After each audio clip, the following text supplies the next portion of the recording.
ময়মনসিংহের জাতীয় কবি কাজী নজরুল ইসলাম বিশ্ববিদ্যালয়ে গুচ্ছ ২০২৪-২৫ শিক্ষাবর্ষের বি ইউনিটের ভর্তি পরীক্ষা অনুষ্ঠিত হয়েছে। ২রা মে শুক্রবার গুচ্ছভুক্ত ১৯টি বিশ্ববিদ্যালয়ের ভর্তি পরীক্ষার জন্য প্রায় ৫,৫০০ শিক্ষার্থীর আসন পড়েছে নজরুল বিশ্ববিদ্যালয় কেন্দ্রে।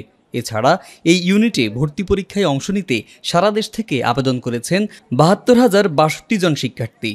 শুক্রবার বেলা ১১টা থেকে দুপুর ১২টা পর্যন্ত প্রায় ১ ঘন্টার এ পরীক্ষা নেওয়া হয়। কোয়েশ্চেন স্ট্যান্ডার্ড ছিল ওভারঅল ভালোই হয়েছে। প্রশ্ন মোটামুটি এবছর সহজই হয়েছে। যারা পড়ছে তাদের চান্স হবে। ইংরেজিটা একটু ঠিক হার্ড হয়েছিল, আর জিকে আর বাংলাটা সহজ হয়েছে। খুব ভালো পরীক্ষা হয়েছে, যদি রেজাল্ট আসে তাহলে পাস নাইলে ফেল। পরীক্ষা চলাকালীন নজরুল বিশ্ববিদ্যালয় কেন্দ্রে সার্বিক নিরাপত্তা ব্যবস্থা জোরদারে উপস্থিত ছিলেন পুলিশ, র্যাব, ফায়ার সার্ভিস ও আনসার বাহিনীর সদস্যরা।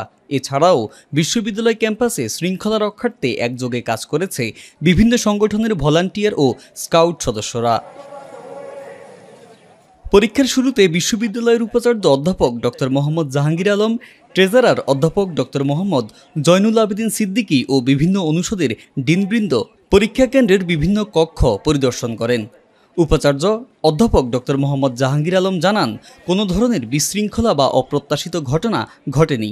আমরা আগের চেয়ে আরও ভালোভাবে পরীক্ষা পরিচালনা করতে পেরেছি। অনেস্টির সাথে দৃঢ়তার সাথে আমরা যে কাজগুলো শুরু করতে পেরেছি, তার ফলে বর্তমানে পরিস্থিতি সৃষ্টি হয়েছে। আমি আশা করি যে সামনে হয়তো এই পরিস্থিতি নিশ্চয়ই আরও উন্নত হবে। এবছর ঢাকা বিশ্ববিদ্যালয় সহ 20টি কেন্দ্রে অনুষ্ঠিত হচ্ছে এবারের গুচ্ছ ভর্তি পরীক্ষা। তার মধ্যে অন্যতম কেন্দ্র ময়মনসিংহের জাতীয় কবি কাজী নজরুল ইসলাম বিশ্ববিদ্যালয়।